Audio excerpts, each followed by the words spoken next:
tonight. I know that all of you have very busy schedules, and Nicole and I are just both so thankful that you're choosing to spend your evening with us, creating a plan for financial success together.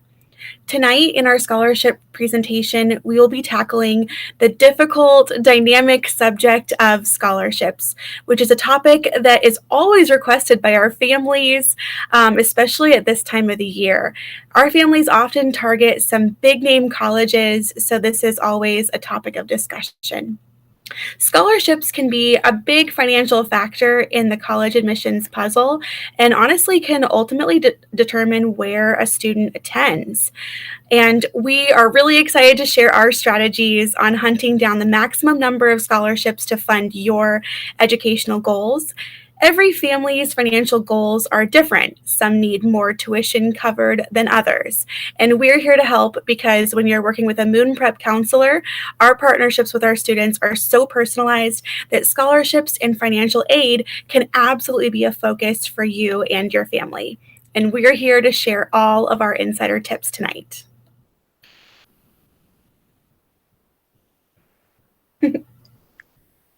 Hi everyone, my name is Nicole and I'm another counselor here at Moon Prep. I am a licensed school counselor with a master's degree in higher education. I formerly worked as a financial aid counselor at Hofstra University, where I assisted students and their families to understand their financial aid package and all of their options. I am very well versed in the FAFSA and the Federal Student Aid Program. Currently at Moon Prep, I work one-on-one with students, creating individualized plans to tackle their goals and achieve admission to top universities. And when I was in your shoes as a senior, sorry, I think I moved some slides around if you want to move back to me. Sorry. When I was a senior applying to colleges, I originally wanted to go out of state for college, like many of our students do at Moon Prep, but I stayed in state at the very last minute. So since I was originally planning to go out of state, I pursued more scholarships trying to college that cost than I probably would have otherwise, and then ended up saving in the long run. And just really, I saved up for colleges, but also used scholarships to supplement that tuition. And since graduating from that same in-state university, I have been an admissions counselor myself at a public state university, and I've also had the privilege of sitting on multiple local scholarship committee boards, in addition to scholarship committees at the university level. So I have the unique perspective of having been one of the people reading scholarship essays and applications on the other side of the screen. And so this area is a particular passion of mine, helping students attend their dream schools. So just to tell you a little bit about our services at Moon Prep so you know who we are and why you should be listening to us. I'm grateful, to be doing exactly that, helping students attend their dream schools every day as a counselor at Moon Prep.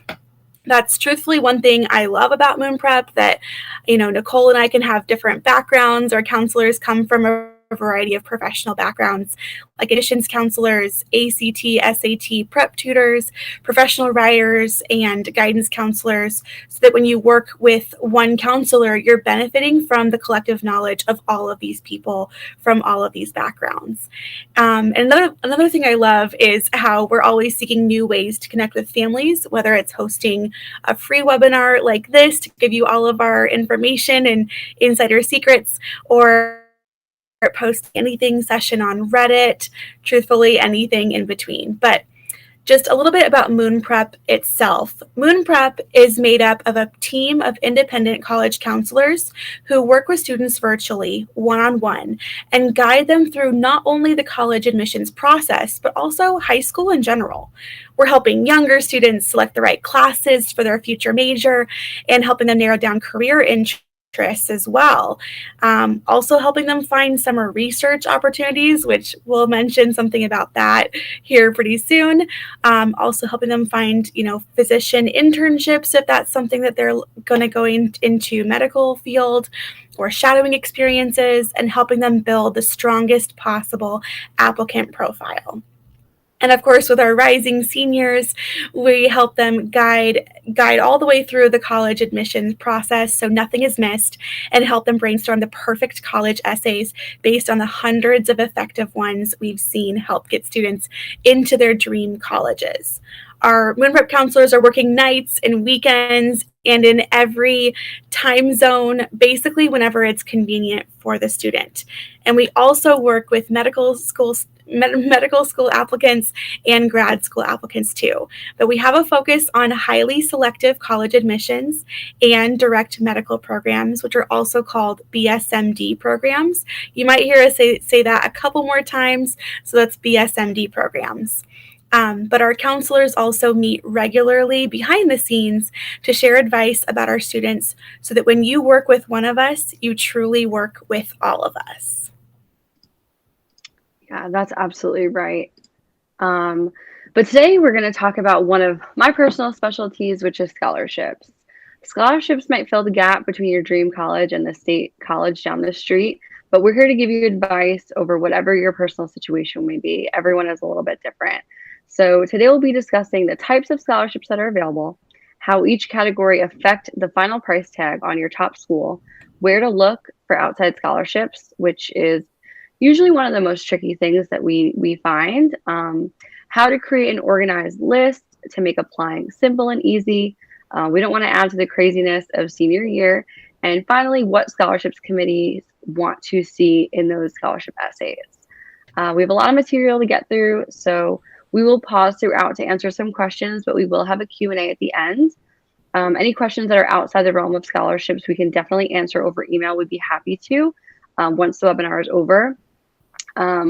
We do have some questions in advance that were sent out, so we'll definitely get to those as well. But anything else other than scholarships that anyone thinks of, feel free to shoot us an email. Our contact information will be shared at the end.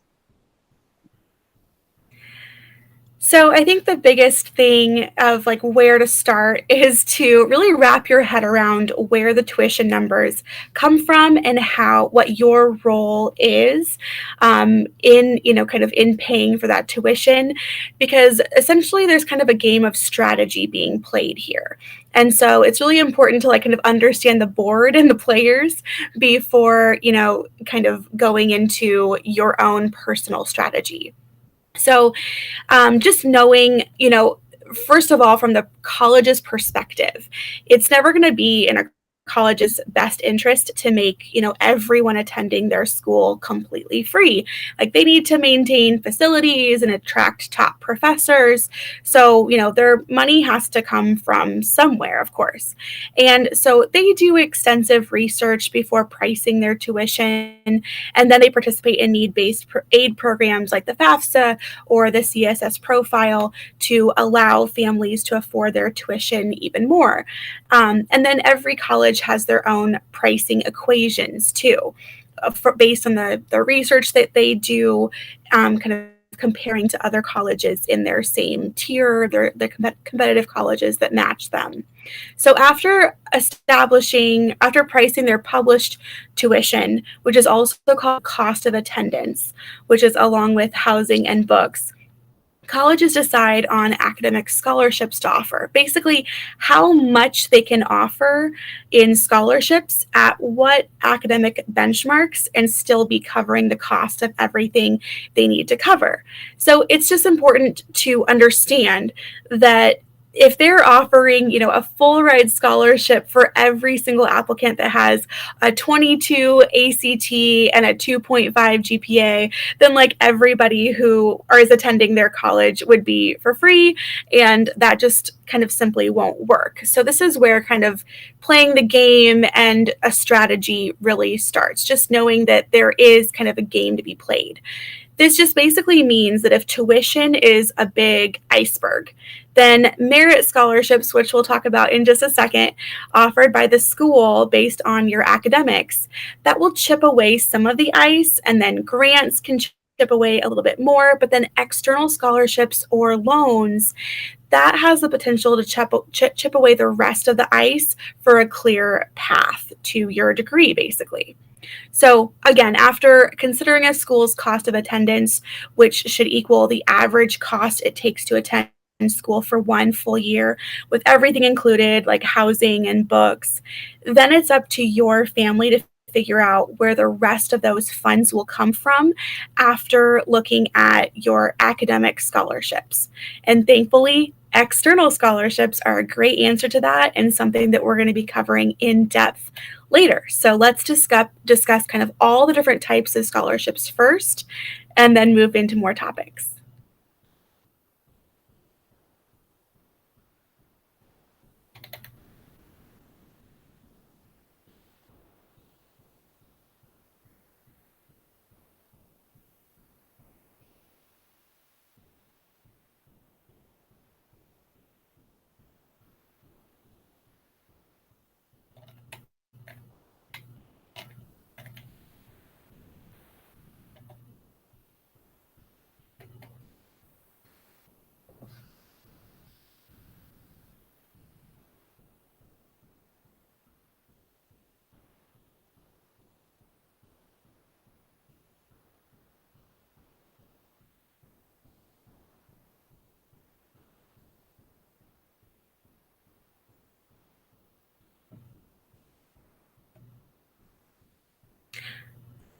Nicole,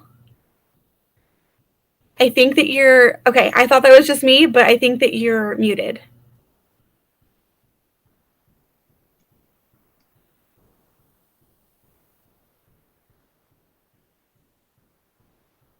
Do you want us to do it?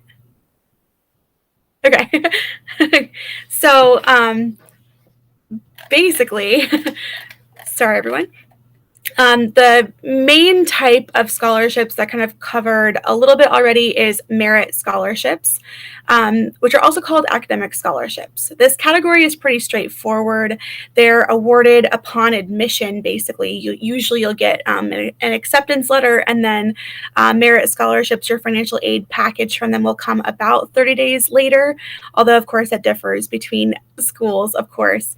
But this is based on your test scores, your standardized test scores, ACT, SAT, and the GPA from the end of your junior year, your cumulative GPA kind of gathered by the end of your junior year. Basically, just all the numbers. And these are not based on income or need-based at all. So none of that plays in. It's solely based on your merits, basically, your numbers. These are fantastic awards to research in advance. Honestly, while you're building the college list, to begin with. And I see a couple people saying, is there going to be a recording? Yes, a recording will be sent out to everybody that was registered for this webinar. So absolutely don't worry at all. A recording will be there as coming to your email as well as on our YouTube page. So don't worry at all. But when you're building your college list, definitely research the merit-based scholarships in advance because they're often renewable for additional years. And that's an easy financial solution and answer for future years to come.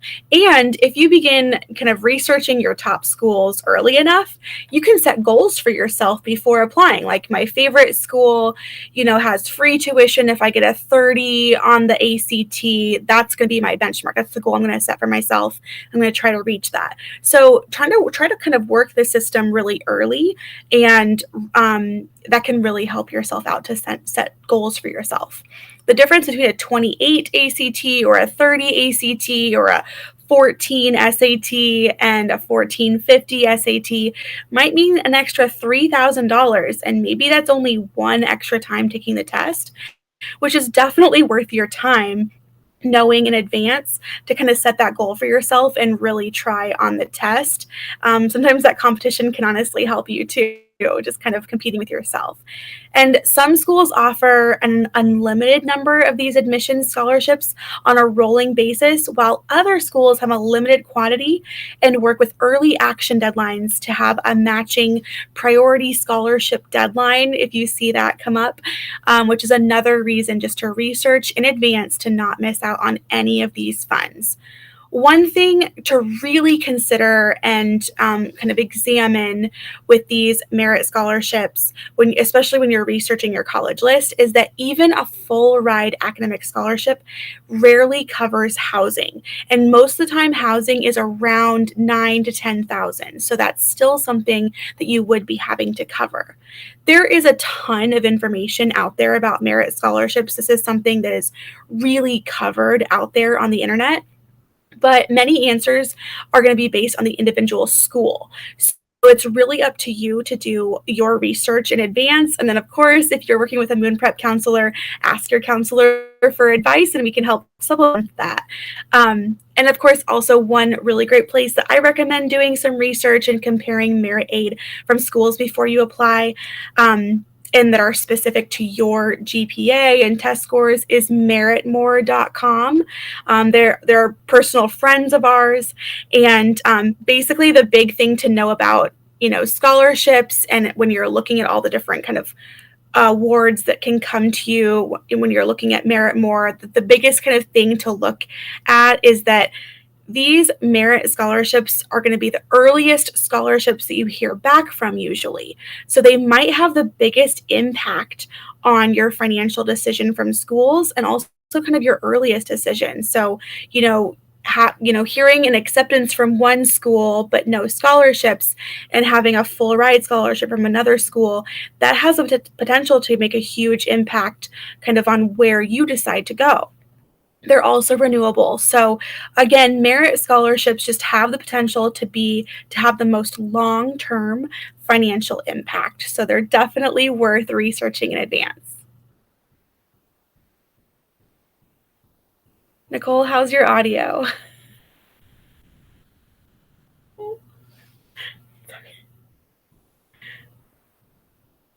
I don't know. I'm sorry. Well, so Merritt Moore is on that screen right there. So this is just a screenshot of kind of their first page. Definitely check them out because it's a great free resource of just typing in kind of all of your numbers and just seeing like what schools would give me the best return on my money.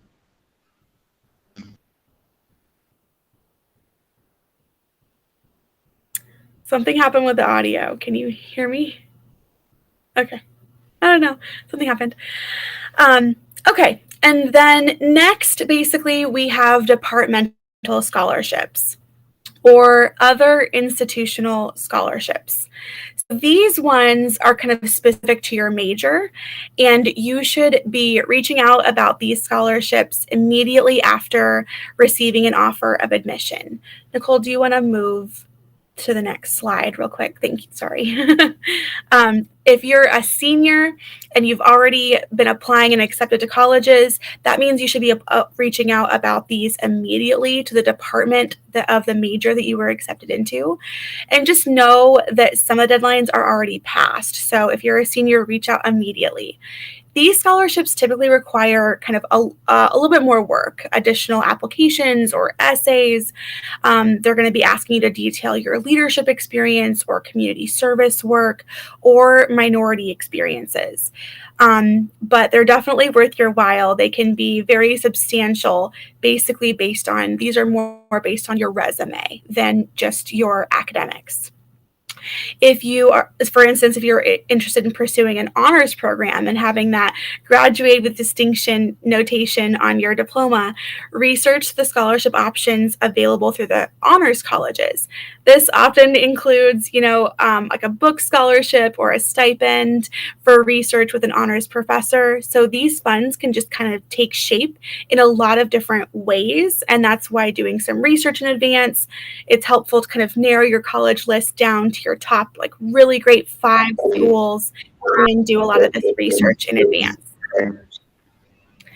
Basically, this is departmental scholarships opportunities for your future major. So this is like a scholarship awarded to incoming marketing majors from the business department. Yeah, I have question here from Sonia. Just to be clear, these are to be applied to once admission is gained, correct? So yes, these are applied to after you're admitted to school. However, you can do a little bit of digging and research these in advance.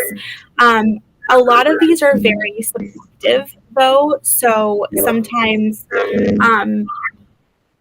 academic advisors will know about stuff that's not exactly super publicized on the website too. So some of these have very few applicants, some of them have a lot of applicants. It totally depends on the school. But some of them you can research in advance and know about them. They're just harder to research if you have to do a lot of digging on their website.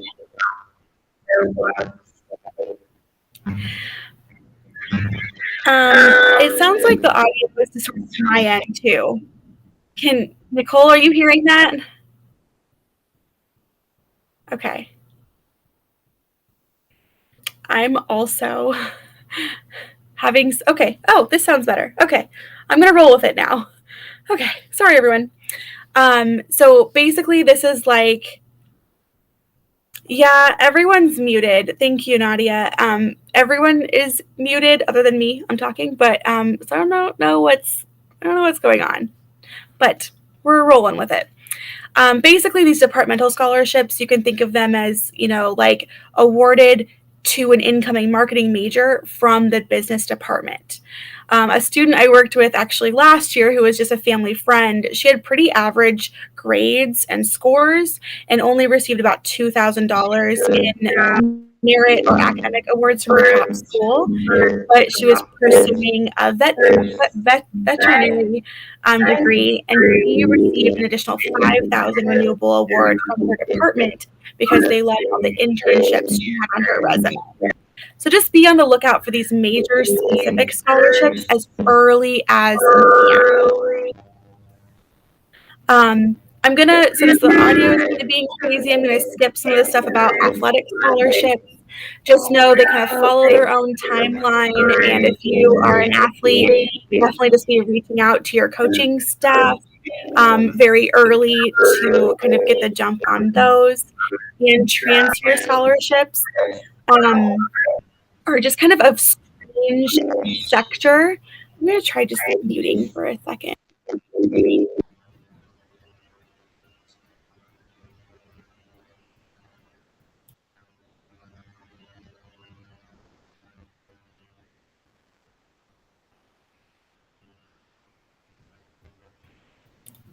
Transfer scholarships are kind of interesting because there's limited awards available. Basically, the general assumption is that you already attended a school elsewhere first to save on money for general education credits. So the colleges are just not super eager to hand out tons of scholarships to students who already saved money elsewhere. Nicole, everyone's saying that they can hear what I'm hearing too. Should I leave and rejoin?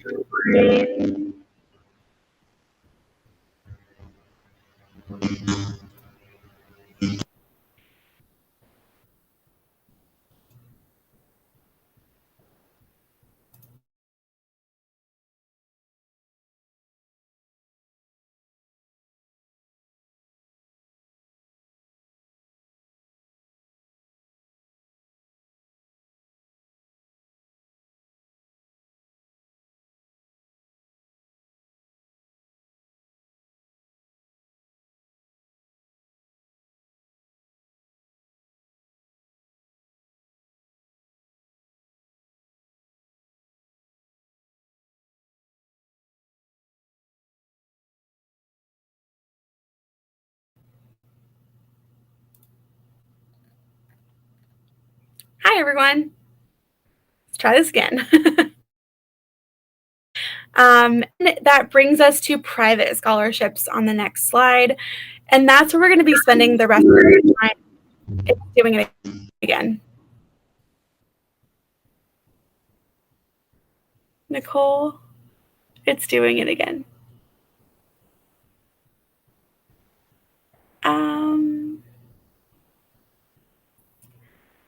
It's just distorted. So it sounds like a robot, basically. What? You don't hear it? Okay. Um, So these are also called outside scholarships. These are kind of the big mystery that especially every parent wants to crack. Like, where do you find these? These are privately offered through organizations outside the college and are truly the big answer to affordable college tuition because they can be applied to any school. They're not tied to a specific school. So, where do you begin? A lot of places will try to sell you their amazing method on finding scholarships. Like there's a big secret out there, and there's truthfully not. It just takes some time, organization, and a little bit of elbow grease. Like most things that kind of seem overwhelming at first, it's really best to start small, applying for scholarships with the least amount of competition. So this is where you start. First, check with your high school counseling website.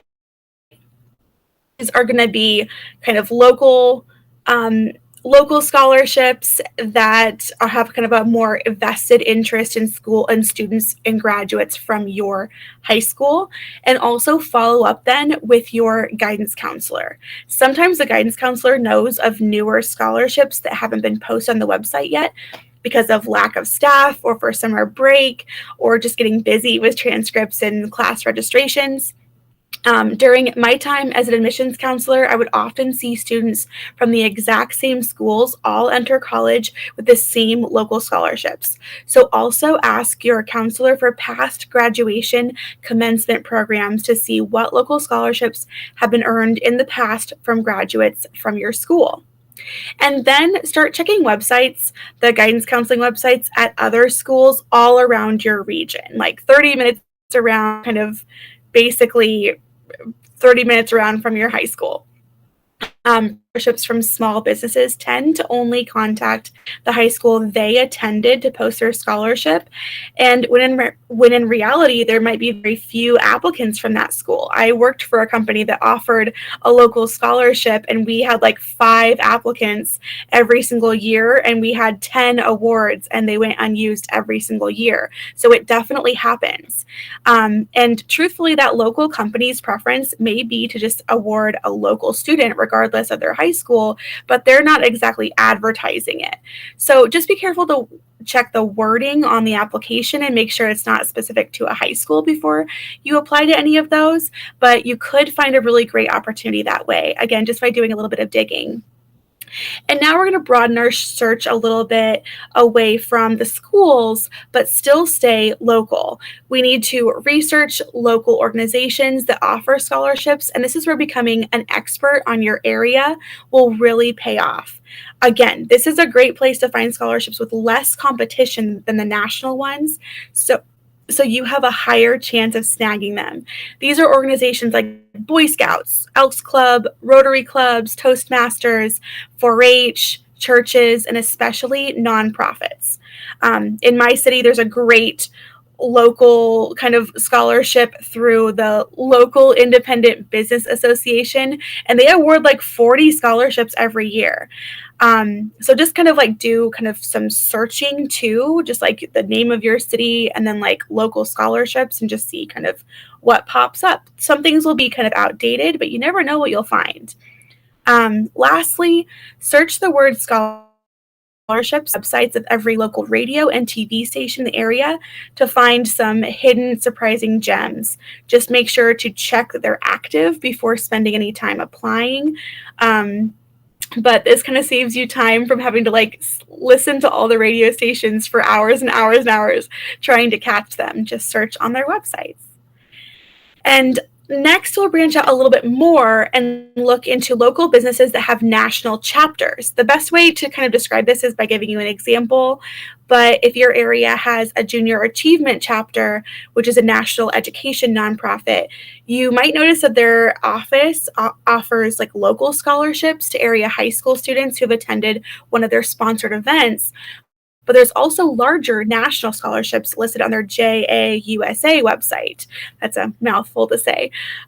So you could potentially win 2 scholarships by just attending the same, sponsored event, having the same criteria. Ducks Unlimited is another example of this. I think Boy Scouts and Girl Scouts is another one that has these kind of like local but also national options. And then lastly, we have kind of the biggest hurdle, the one that will take up most of your time. These are your national scholarships. These have the most competition, but if you scour the internet, you will definitely find the most variety. Websites like FastWeb and scholarships.com allow you to search by your major and also allow you to make a profile so that you can search and make sure that you're eligible and weed out kind of the ones that you don't apply to or like qualify for. And then other websites include unigo.com, Scholarship Monkey, and niche.com. I do recommend setting up a new email address to use when you're applying to these scholarships and setting up these profiles so you don't get any spam emails after kind of putting your email out there on all of these websites. But in addition to these big websites, I also just simply recommend a good old-fashioned Google search for, your area, your field of study, and then scholarships. So just for example, last year I was giving a speech to just kind of a local junior animal science group, and I found 25 scholarships just for, these students were like horse owners and they were all kind of going into the vet schools. And I found 25 scholarships just looking through random websites in a Google search in like 20 minutes. And that was more than the 7 ones I had found on those big search engines. So just literally Googling scholarships in your field can actually produce a lot of results. And I want to kind of show you a sample scholarship list of like how to, when you're doing all this searching, how to stay organized and make sure that you are kind of staying organized and just kind of how to streamline and maximize your time on all of this. I don't know if Nicole, can you make that bigger by any chance? Perfect. Okay. So basically, this is exactly how all of my students set up their scholarship lists. We have the deadlines right here, we have the name, we have the amount, and we have which essay do they want to use.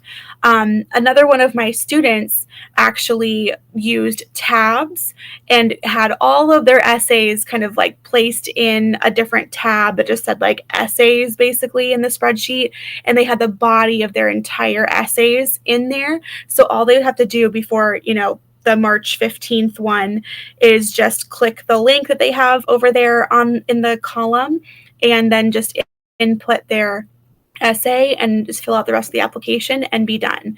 So this is a really good way of just kind of staying on top of things and staying organized throughout the entire year, and it's really, really helpful.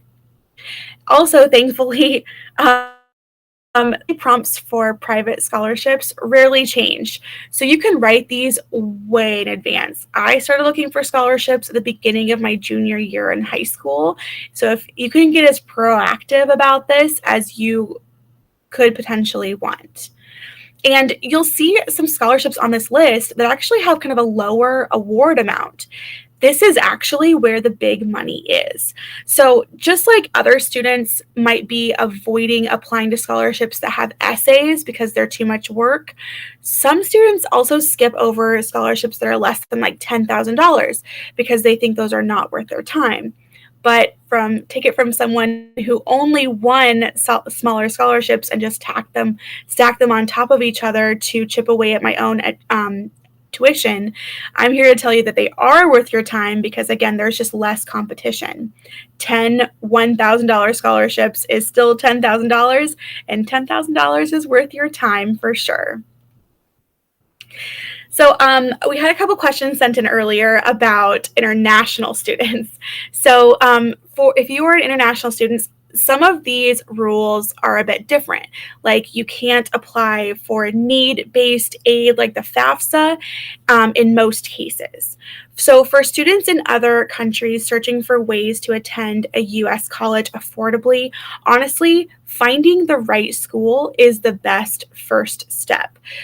Don't kind of look for schools that are outside of your budget, and most schools, as well as like that Merritt Moore tool, most schools are very upfront about what their tuition is, especially for international students, so you can weed them out very quickly. But there will be fewer scholarships, kind of fewer ways to chip away at that iceberg for international students. Many schools offer great scholarships for international students, or they'll have overall tuition caps to give international students a break. These are called banded tuition, and these are schools like Southwest Minnesota State and Indiana University Bloomington. Departmental scholarships are also one of the best ways to obtain international scholarships, especially in the science fields. Department heads will value the brightest talent and the applicants with the most potential for putting their department and their research on the map, rather than what country they originate from. So if you are an international student looking to study in the US and you have further questions about any of this, please just reach out to us after the webinar so we can help your individual situation, because I know that can get really sometimes and it's hard to answer on like a webinar. So then let's get into a few other things that are kind of varied, basically. There are multiple other ways to chip away at that tuition iceberg. There are tuition discounts at private colleges, and also work study programs that also all chip away at that final price. But these are usually need-based aid, and that will of course be so different for every family. It's a bit hard to cover, other than giving you kind of an overview and letting you kind of do more research on your own. For now, my advice regarding need-based aid is that there are so many families out there who do not believe they will get aid, so they just don't apply, when they actually would be surprised what they would qualify for, especially if they have certain criteria, like if they have 2 kids in college or live in a certain area of the country. I feel like I just saw something about this on the news, that it was like last year, so many millions of dollars went unused in funds from the FAFSA. I can't remember like the number off the top of my head, but it was definitely for last year. So there are people that would qualify for money that just don't apply because they don't think that they would qualify. Since it doesn't hurt anything, my advice is just to apply for aid right away when the FAFSA opens on October 1st. And just to see, basically. Another fun fact, that if a school you're interested in has the CSS profile, this form actually has different requirements and benchmarks than the FAFSA. So families that wouldn't qualify for anything under the FAFSA would often earn aid under the CSS profile. It truly just never hurts to apply. I helped a student apply to the FAFSA last year, and it took us 30 minutes, like 45 minutes maybe, definitely not even a full hour. And I mean, you could be getting thousands of dollars for maybe an hour's worth of time. The most difficult thing about filling out the FAFSA and the CSS profile is just getting all like kind of the papers that you need in order, like, because I just lose paperwork. But work study programs in particular are definitely one avenue that can cover a really big chunk of tuition. You typically you typically qualify for an amount that is based on kind of like your income and everything like that. And then you work a campus job. These are all stable jobs, on campus, safe, and you can apply all of those funds that you get from your campus job directly to your tuition bill, basically. And then also there's private colleges too, are much more subjective and flexible with their aid. One of the biggest misunderstandings about private colleges is that they're so expensive. For example, you might see that a college let's just say like Wellesley College, whatever, costs $60,000. At private nonprofit four-year colleges, this is a category that includes most of the country's most selective institutions. 89% of students receive some sort of financial aid, meaning that almost no one is paying full price. That's kind of opposite of the state universities. A lot of people are paying kind of full price there, or only getting $1,000 or $2,000 for merit scholarships. So especially with private colleges, I really encourage you to not get bogged down with the sticker price. I have many friends that worked at private colleges, and they very rarely knew students who paid full sticker price. The cost of a private school might actually be very similar to the price that you pay at a flagship state university, or it definitely could be less, again, because of flexibility with their funds. A financial aid award for a private college is like a subtraction problem and also a puzzle. So let's just say that we're starting off with like a $60,000 sticker price. You subtract from that the combination of merit-based scholarships, which we know are based on all of your numbers. We subtract grants from that, and federal student aid and other institutional aid like departmental scholarships, and all of it again just chips away at the price. So it works similar to public state universities, but again they can be a little bit more flexible with their funds, basically. The bottom line is, just don't get scared off by the sticker price. When it comes to a private college, just start inquiring and kind of dig a little deeper and see if you actually can afford that college. And also, if you're interested in a private college, you can also use, most colleges have like a net price calculator to get a kind of an idea of a financial aid estimate directly from their financial aid office, and kind of do a lot of that in advance. But that Merritt Moore tool that I kind of keep mentioning also has a lot of private colleges on there, so that can help you to determine what you might get from different colleges. Nicole, I heard you for like a second.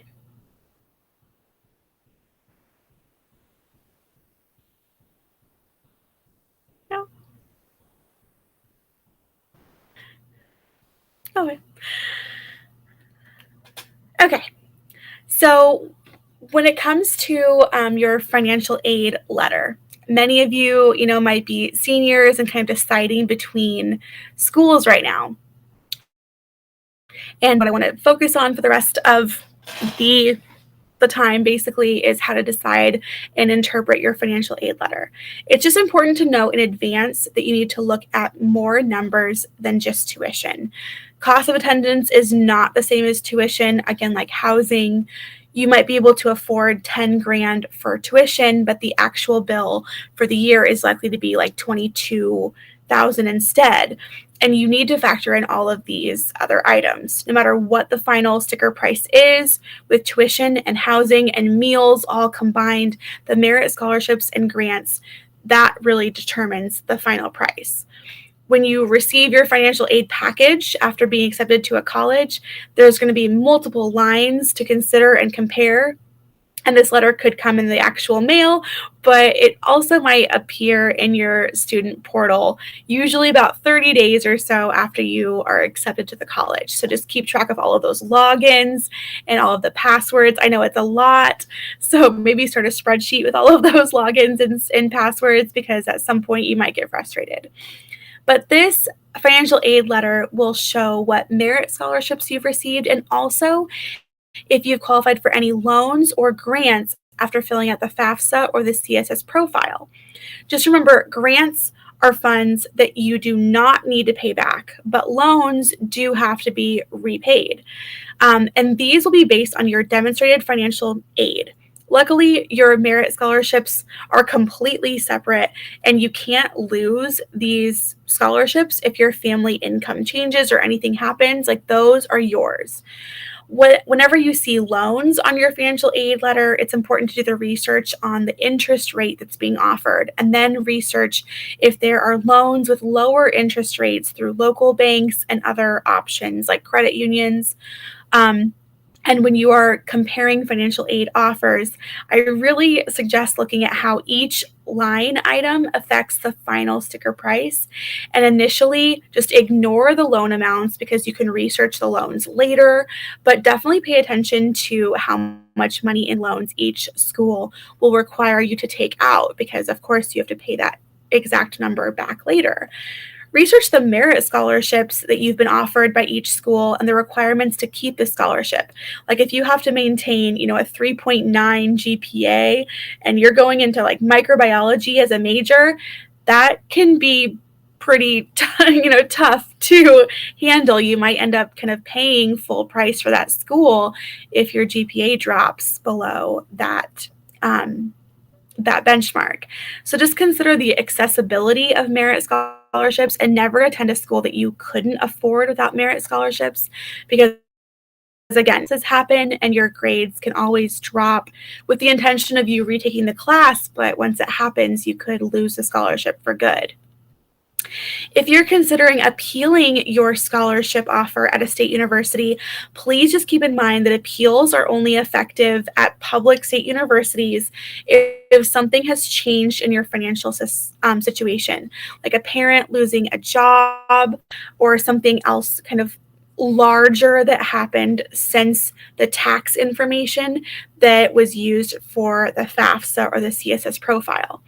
Simply stating that another school has offered you a better scholarship, even if they're a comparable school, won't be effective because a public state university can't be as flexible with their funds. And there's a lot of websites out there that will claim otherwise, like, oh, just kind of like try to haggle. And I just kind of have never seen that actually work with a public state university that sets their tuition in advance. Like, maybe the school is a little bit, different, but private colleges have more ownership over their funds, and they might be able to adjust their offer if a competitive university made you a better offer. But again, if there has been a major change in your family's financial situation, that is the time to write an appeal letter, because that can definitely make an impact. And then, since we've kind of covered the fact that scholarships without essays are not really worth your time, because everyone else is going over after those easy ones, we need to cover a little bit about what scholarship committees are looking for in the essay. So the first thing I just wanted to say is I read, I think, like hundreds of essays for the scholarship committees, especially the local ones that I was on. And I will just say that the majority of people, just kind of a cautionary tale, the majority of people start off by introducing themselves. Like, my name is Michaela. I am a senior at Oakview High School. And I just want to say right off the bat, make sure you're starting with a story, just like in your personal statement for college application. Start off with a story, not an introduction. Let your story kind of show who you are. Don't just tell them. The classic show, don't tell definitely also applies here. And also cater to your audience. What I mean by this is pay attention to the company offering the scholarship in the first place. Again, the local Independent Business Association committee that I sat on years ago, just for example, they it was all, if you can imagine the kind of people on that committee were all people that owned their own local independent businesses or that were retired from their independent businesses. So I just saw time and time and time again that students that would write about their passion for nursing and helping others would kind of get pushed aside, and essays that were written about like starting someone's own like lawn mowing business and taking the money from one summer to buy better equipment and then start hiring a crew and building a business, those people were winning the scholarships. So it was the audience of who was reading the scholarships that mattered.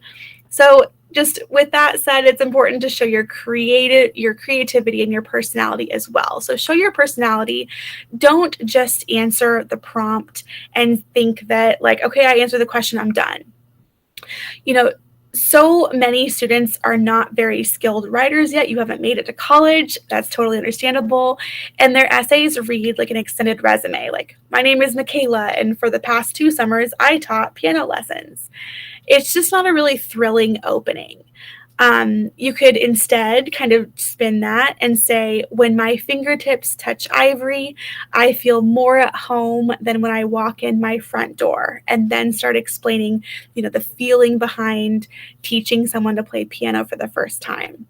So just, make sure that you know that the essay is really your only chance of showing your personality.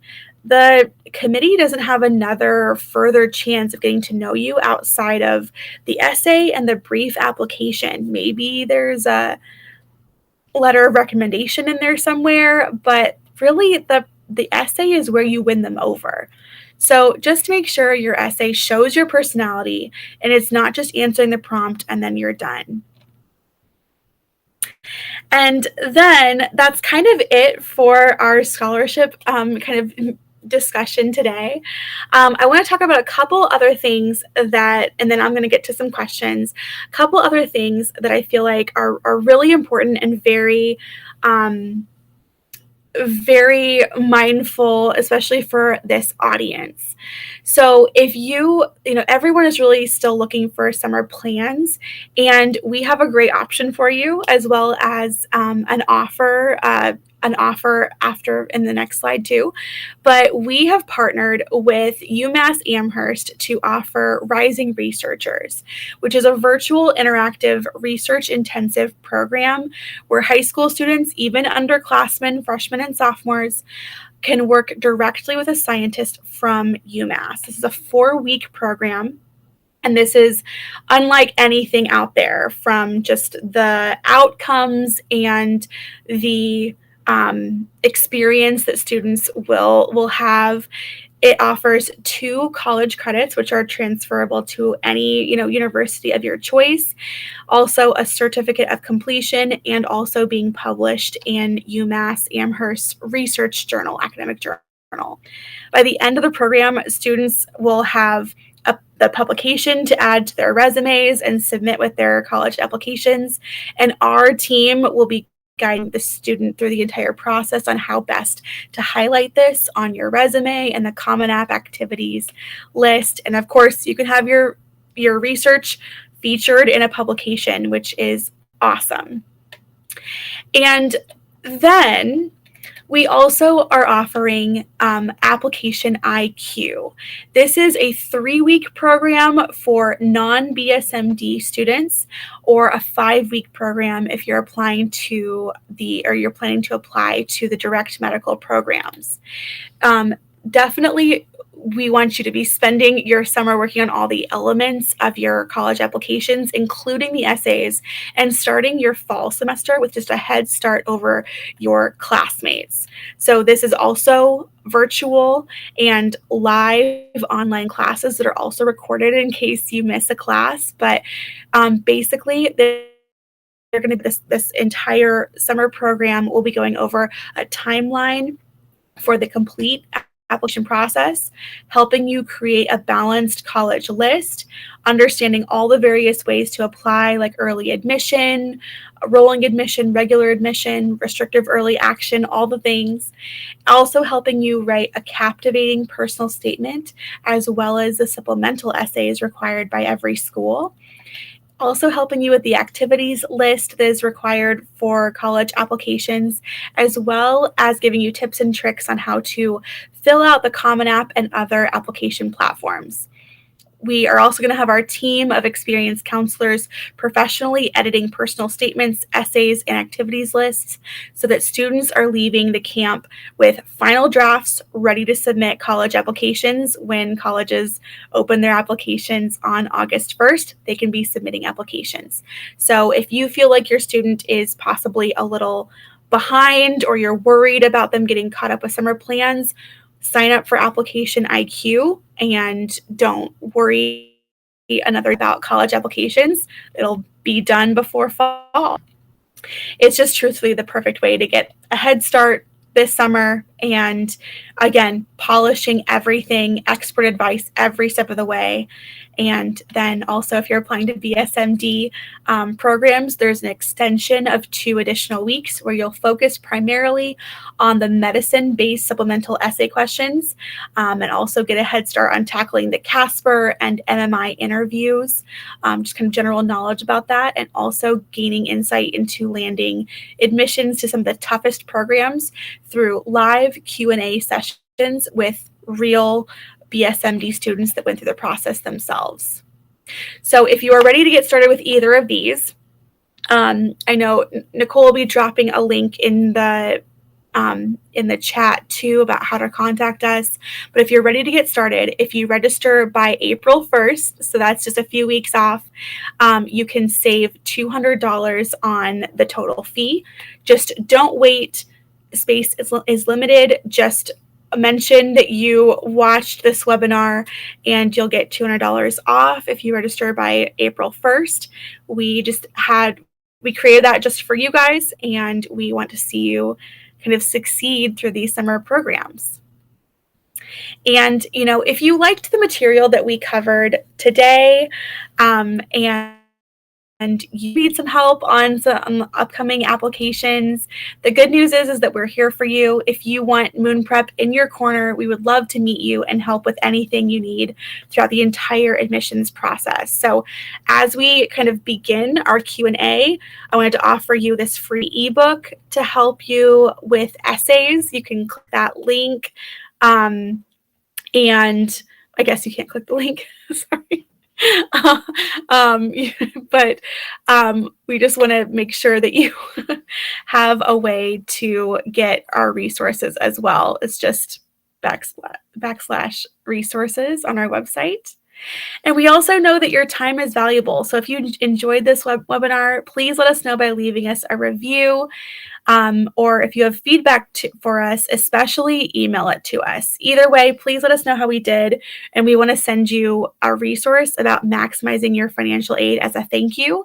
And just know kind of what you thought of the webinar. But I want to get to some questions. I know I saw Sonia had one. What should I do for scholarship searches if applying for BSMD programs? That's a great question. So truthfully, as a Moon Prep student, we have a list of all of the BSMD programs, and that also includes some information on what scholarships kind of go with each one. A lot of many of the BSMDs also coincide with substantial scholarships just for doing the BSMD program. You kind of are also getting scholarships too. Some of them are kind of together with the honors colleges and things like that. So some programs have scholarships specifically for their BSMD programs. But also, if you are a top BSMD candidate, you should be also eligible for many of the departmental scholarships and also their top merit awards too. So you should be receiving kind of substantial aid, like their presidential scholarships and things like that at the colleges. So the scholarship search is essentially the same if you are applying to BSMD programs. It just might be a little bit more in depth because there might be more departmental scholarships that you can apply to that are specific for medicine or that BSMD program that you're applying to. And again, just your college list for BSMD programs is usually more substantial than someone applying to non BSMD schools.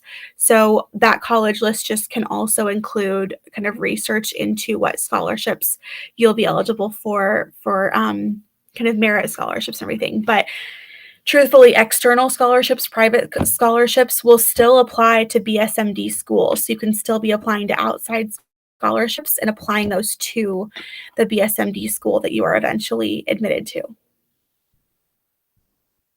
Of course. Thank you, Sonia. Sonia is one of my favorite names of all time, just so you know.